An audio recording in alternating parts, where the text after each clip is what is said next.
회사 자금을 인출할 때마다 세무조사 대상이 되지 않을까에 대해서 많은 분들이 궁금해 하시는데요. 오늘은 여기에 대해서 설명을 좀 드리도록 하겠습니다. 안녕하세요. 김철현 세무사입니다. 회사를 운영하시다 보면 회사 자금을 현금으로 인출하셔야 될 경우가 생기실 수가 있거든요. 이럴 때 현금으로 인출했던 어떤 행위 때문에 이게 세무조사가 되거나 아니면 과세관청과 어떤 이슈가 되지 않을까에 대해서 많은 분들이 궁금해 하시는데요. 계속 반복적으로 이런 행위가 일어났었을 때는 충분히 회사의 세무조사 대상자로 분류되거나 세무적인 리스크로 충분히 발생하실 수가 있습니다. 예를 들어서 저희가 회사 자금에 대해서 인출할 때마다 그 인출에 대한 근거가 없다라고 한다면 세법상 이런 것들을 가질금이라고 분류가 됩니다. 가질금이라고 하는 것들은 회사 자금을 특별한 이유 없이 가져갔다라고 표현하는데요.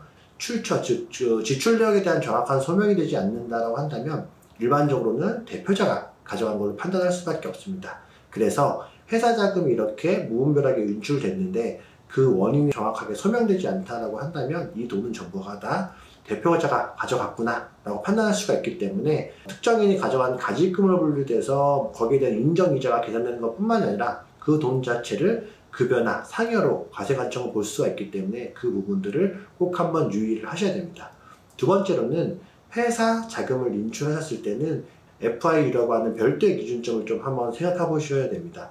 예를 들어서 1,000만 원 이상의 금액을 인출됐다라고 한다면 이거는 바로 국세청과 어떤 이슈보다는 먼저 금융정보분석원이라고 하는 FIU라는 기관에 그 현금 흐름 자체가 인적되도록 되어 있습니다.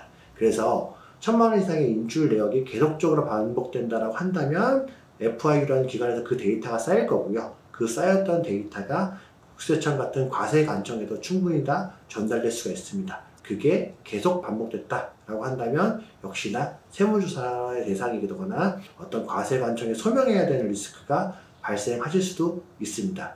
그리고 마지막으로는 이렇게 인출된 자금을 통해서 혹시나 내가 개별적인 자산을 추가적으로 축적했다라고 한다면 국세청의 PCI라고 하는 기준점에 따라서 세무조사의 대상으로 분류가 될 수가 있습니다.